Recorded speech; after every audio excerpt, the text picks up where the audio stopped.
Here we are back at our renovation job, and we want to go over, it's been about a week since we've checked in with you, and we want to do a little video of where we stand on this job at this point. I think the last time we checked in, we were getting things cleared out and ready for plumbing.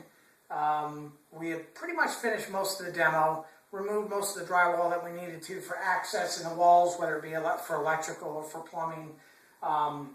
And we had kind of started on the bedroom, done some skimming on the ceiling, things like that. At this point, I'm standing on a finished tile floor. We've got a 20 by 20 snowball porcelain tile that we've laid down in a brick pattern, or offset, whatever you want to call it. We've laid it down according to option 2 that we talked about. And it's a really nice tile. It's the great thing about it is it's a porcelain. It doesn't need to be, we'll seal the grout joints. It's not necessary to seal the tile as if it were stone, but it looks like stone. That's the great thing about it. I want to show you a little bit of how this system that we've used, this is Ditra mat, or Ditra, and this is actually a piece of material that's backed with a fabric, a permeable fabric, and this grabs onto the thin set that we used to lay it down with. We used a gray thin set. And it grabs on through this mat, and then as this lays down, then it dries and hardens. Then we use an unmodified thin set on top of that to lay the tile with. And the reason we use an unmodified thin set is it dries quicker, allowing us to grout the tile faster. We just want to make sure we use a thin set that has a lot of Portland cement in it. So that's what we've done here. We've used an Ardex, which is what Ditra, the Schluter company, actually recommends. So this is what this is. This goes down in place of using an underlayment or any kind of product that you put over a conventional wood floor. This here is actually gypcrete. It's a gypsum-based cementitious poured floor is what it is. And it's about 1.5 inches thick. And so what we've done is we've actually filled back in with gypcrete where we had to tear it out for plumbing. And you'll see here's our new plumbing in where the cabinet's going to be now. Dishwasher will be next to it, and we'll have our access through the back of the cabinet. We were able to bring this stuff all around.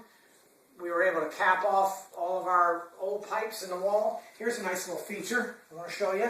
This is a cast iron drop. This is what they call a cast iron drop. And the great thing about this is this allows water to pass through here without really hearing it. In a lot of less expensive houses, we use PVC as a drop. A drop just means it's a vertical piece. The water flows through it very quickly. In more expensive houses where, especially we've got shared walls, this is a party wall here, and in some of the bigger, more expensive houses we like to use cast iron because you don't hear it. That water can make a rushing sound as it's coming down through. If you've ever lived in an FHA home or some kind of substandard housing, with this, you don't hear the water. Then you cover it with 2 layers of 5/8 drywall on either side, and it's gone. No issues there. So that's kind of a nice feature. And you see this has been all capped off.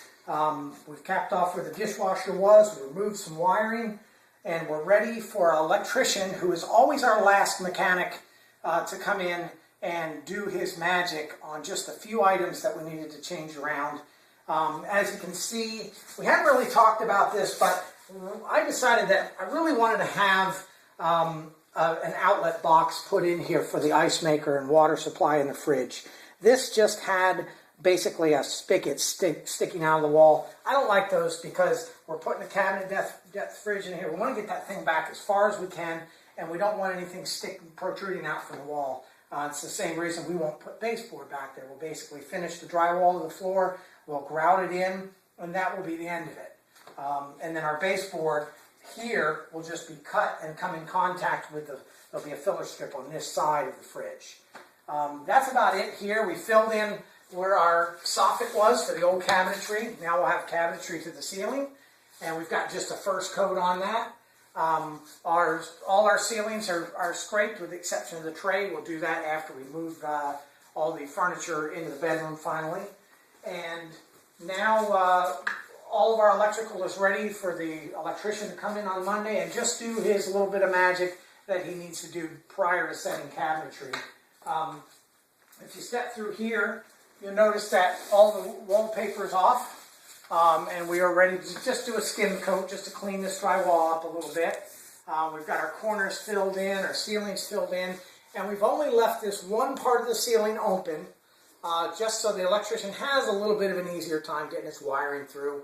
Kind of a little convenience we provide for him. But obviously this has been filled in. We got a little bubble here. We'll have to, this happens sometimes to drywall mud.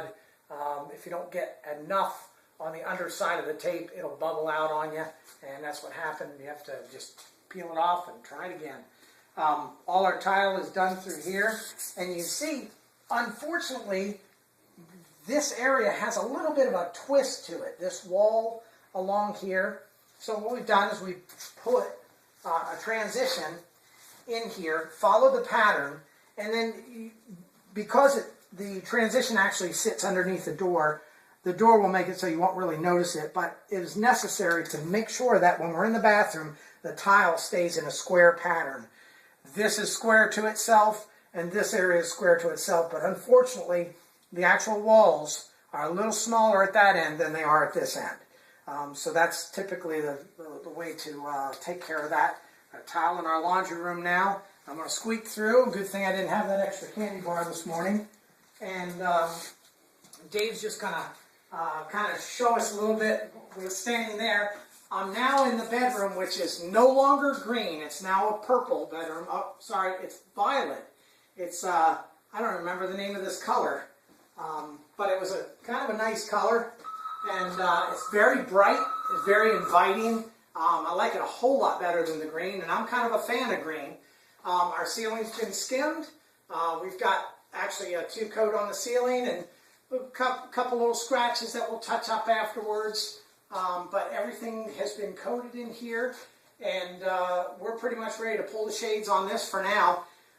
Starting on Monday, we'll finish up cutting the paintwork in, get things cleaned up as far as the construction clean goes, and then we'll move stuff out, lay the hardwood floor down, put the shoe molding on, cover the hardwood floors over with a corrugated cardboard, and then we'll start moving things to the front of this room. All of the bed stuff, all the bedroom items that are going to stay in here will come to the front, and they'll sleep in here until we're done the job. And then we'll move the living room stuff in here, pop the doors back on, and we'll basically close and seal this room off. We won't really need access to it other than just putting the fan in, which Dave will do on Monday.